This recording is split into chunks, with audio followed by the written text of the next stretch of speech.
Hola, buenas tardes. Mi nombre es Emiliano Hernández Martínez, soy del grupo 104 y este es mi video sobre el conocimiento. Bueno, sin nada más que decir, empecemos. Este, ¿Qué es el conocimiento? El conocimiento es la familiaridad, la coincidencia o la comprensión de alguien de algo, como pueden ser los hechos, las habilidades o los objetos. Por ejemplo, decir, yo sé sobre las computadoras, que se referiría a un objeto. En la mayoría de los casos, el conocimiento puede adquirirse de muchas maneras y a partir de muchas fuentes, como la percepción, la razón, la memoria, el testimonio, la investigación científica, la educación y la práctica. O sea, el conocimiento se puede adquirir de muchas formas. Por ejemplo, conocer sobre la historia de México. Este, cómo, cómo una persona sabría sobre la historia de México. Pues muy fácil, aquí como en la misma dice, en la investigación o en la misma educación o hasta en la misma memoria, porque se queda grabado en la memoria de uno cuando a alguien le preguntan sobre la historia de México. Este, el estudio filosófico del conocimiento se denomina epistemología. Este, el término conocimiento también puede referirse a la comprensión teórica o práctica de un tema. O sea, puedes conocer también practicando sobre un tema. Por ejemplo, puedes conocer sobre la historia de cómo se originaron las escuelas, por ejemplo. Practicando ese tema, o sea, buscándolo, investigando y todo, pues estarías practicando el tema. Bueno, vámonos con las características del conocimiento. Primero me voy a ir con las características del conocimiento científico. El conocimiento científico es un saber crítico, metódico, verificable, sistemático, unificado, ordenado, universal, objetivo, comunicable, racional, provisorio y que explica y predice hechos por medio de leyes.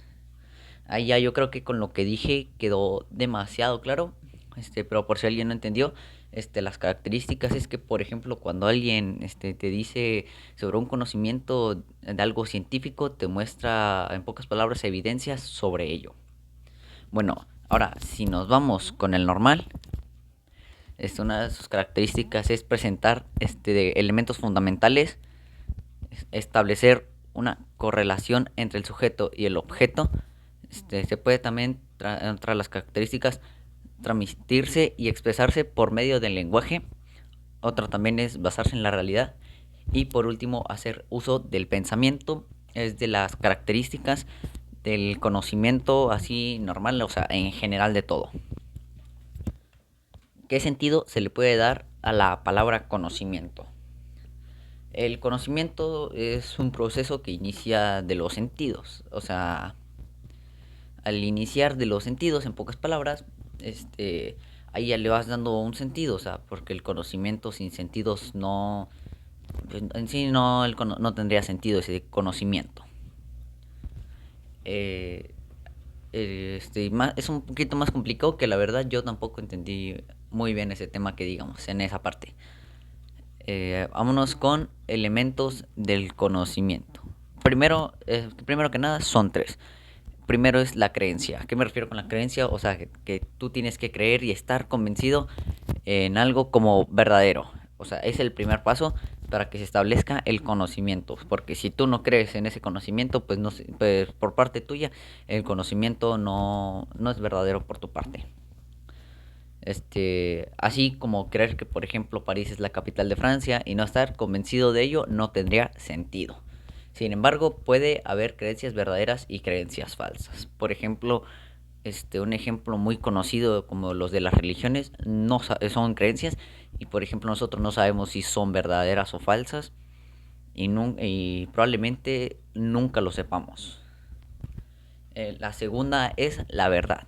La creencia tiene que ser verdadera para que sea un conocimiento. Por ejemplo, como ya lo dije antes, así sí, o sea, por ejemplo, todo el mundo sabe que París es la capital de Francia y eso es verdadero, o sea, que ese conocimiento es verdad y además es creencia verdad, o sea, y si por ejemplo si alguien cree que París es la capital de México, es una creencia falsa que no tiene nada de sentido en lo absoluto. Otro elemento es la justificación. O sea, cuando una creencia es verdadera, deben existir las pruebas para saber que sí es verdadera. Por ejemplo, cuando lo mismo que decimos París es la capital de Francia, hay pruebas, por ejemplo, en los mapas y en ese tipo de cosas, y ahí sabemos que esa creencia es verdad y ya tiene justificación. La diferencia entre saber y conocer. Por ejemplo, aquí es muy fácil de explicar. Por ejemplo, la diferencia puede ser, por ejemplo, yo conozco el deporte de fútbol soccer. Y el saber es como, yo sé las reglas del fútbol, sé los nombres de los equipos, sé cómo se originó, sé las reglas, sé que se juega con 11 jugadores de cada lado, sé sobre los contratos, etcétera. Y la ya mencionada, de conocer es que nomás conoces el deporte y sabes que está ahí como ese deporte, más sin embargo no sabes nada de ese deporte, no sabes ni su historia, ni los equipos, ni los jugadores.